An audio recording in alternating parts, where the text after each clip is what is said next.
Zooming back into Sonic for September. No, let's see for our Halloween reads. Starting with page 1 because I've been saving it for this time of year.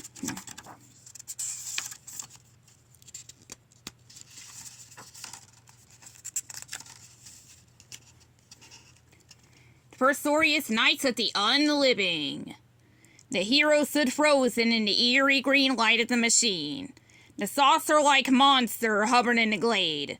But aside from the strange lights that pulsated from its dome head, the thing has simply hummed a low sound since appearing mysteriously outside the city.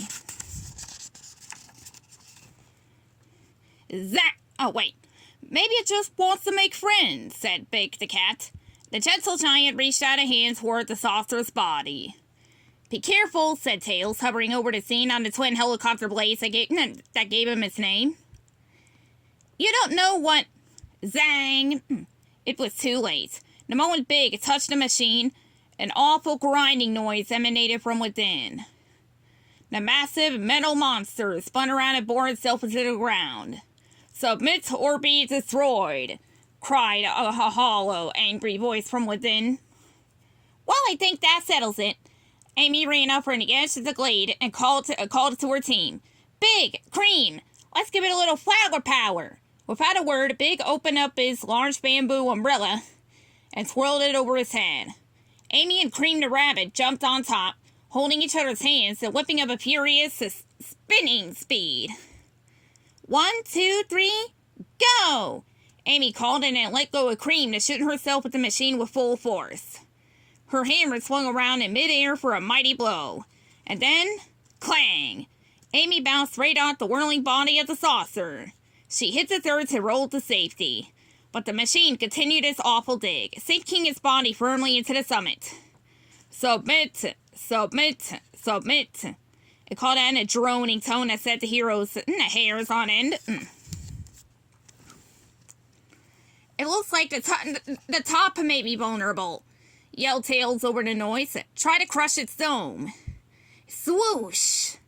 In a split second, a blue blaze flew over their heads, nearly blowing the heroes out with its force. The spinning ball of fury shot toward the machine's dome like a bullet and struck it hard and true. The dome crumpled as the blue blur came into focus as Sonic the Hedgehog. Were you waiting long? Just kidding, I know you weren't, he said with a smirk, and crouched to balance. Underneath him, the half-sunken saucer shivered and steamed. Submit, submit, It wheezed before, finally splitting wide open.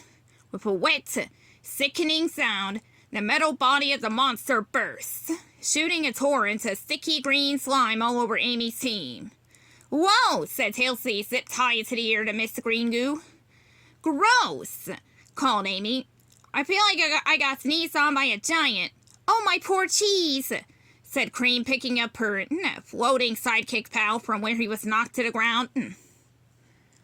Oh, I don't know, said Big, sitting calmly in the squishy green slime. It actually feels kind of nice. Ha ha ha ha ha, laughed Sonic. Sorry to say, but that's what happens when you're not the fastest thing alive. Without the robotic saucer body, all that was left of the machine was a tall metal spire. In its middle sat a large green meteor rock that continued to pulsate with strange light, even as it dripped the disgusting discharge. We'll have to contact the medical team to decontaminate you, Tails said. Standard procedure. Have fun waiting to get hosed off, said Sonic as he swung outside the slime radius with Tails' help. I got more action to find instead of getting stuck in place. The next day, Sonic sped through town in search of some fun. Street after street, the scene was calm and quiet. No explosions or attacks or action of any kind. Except at Cream and Cheese's house?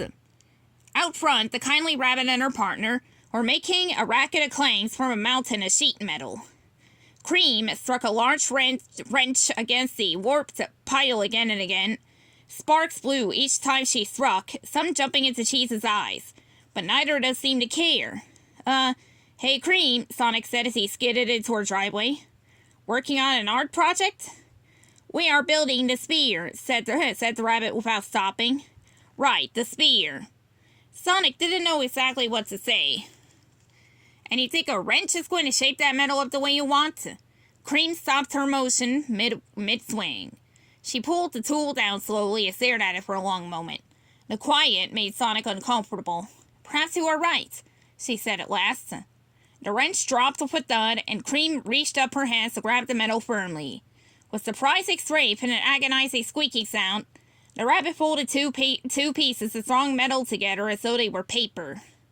She started to mold and shape the pile like clay. Wow, said Sonic, have you been working out? The little chow creature that followed Cream everywhere floated up to Sonic's nose. Chow! Cream explained to Sonic that this meant they had been strengthened and wanted Sonic to join them. I got somewhere else to be, Sonic said and sped away before he got too close.